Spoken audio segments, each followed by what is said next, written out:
नहमदुहु व नुसल्ली अला रसूलिहिल करीम अम्मा बाद फ़ाऊज़ु बिल्लाहि मिनश शैतानिर रजीम बिस्मिल्लाहिर रहमानिर रहीम।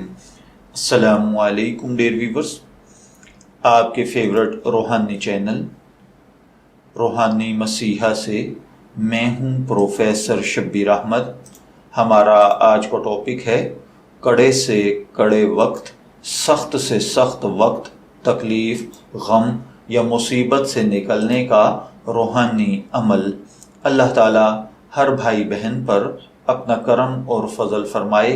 अगर खुदा न खास्ता आप किसी सख्त वक्त में मुब्तला हैं, किसी कड़ी से कड़ी मुश्किल में मुब्तला हैं, आपको उसमें से निकलने का रास्ता नज़र नहीं आ रहा, खुदा न खास्ता दुश्मन आप पर वार करने को तैयार है, आप मकरूज हो चुके हैं, आप मुल्क से बाहर जाकर कमाना चाहते हैं, आप कैद हैं, आप पर झूठा मुकदमा दायर है, आप किसी शदीद मर्ज में मुब्तला हैं या किसी भी किस्म की बहुत बड़ी मुसीबत में मुब्तला हो गए हैं और अब निकलने का रास्ता और ज़रिया नज़र नहीं आ रहा, तो आप ये रूहानी अमल करें। इंशाअल्लाहुल अज़ीज़ इस अमल की बरकत के साथ अल्लाह ताला चंद दिन में आपकी इस मुश्किल को ख़त्म फरमा देगा और इंशाअल्लाहुल अज़ीज़ आप कठिन लम्हात से निकलकर पुरसुकून खुशगवार जिंदगी की तरफ पलट आएंगे।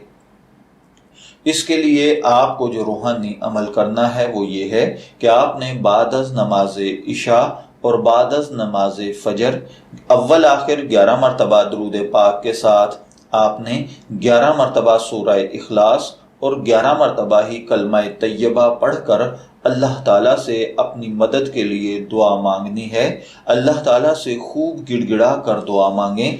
इंशाअल्लाहुल अज़ीज़ अल्लाह ताला की गैबी मदद आपको हासिल हो जाएगी। यह हमारे बुजुर्गों का अता करदा एक स्पेशल अमल है और अल्हम्दुलिल्लाह आज तक हमने जितने भी बहन भाइयों को ये अमल बताया है सब दुख तकालीफ से बाहर आ गए हैं। जब तक आपका मसला हल नहीं होता चंद दिन आप ये अमल कीजिए, इंशाअल्लाहुल अज़ीज़ अल्लाह अपना करम और रहमत फरमा देगा। मैं दुआ गो हूँ कि अल्लाह ताला हर भाई बहन पर अपना करम और फजल फरमाए। इजाज़त चाहेंगे, फिर मिलेंगे किसी नए रूहानी टॉपिक के साथ। तब तक के लिए अल्लाह हाफिज़।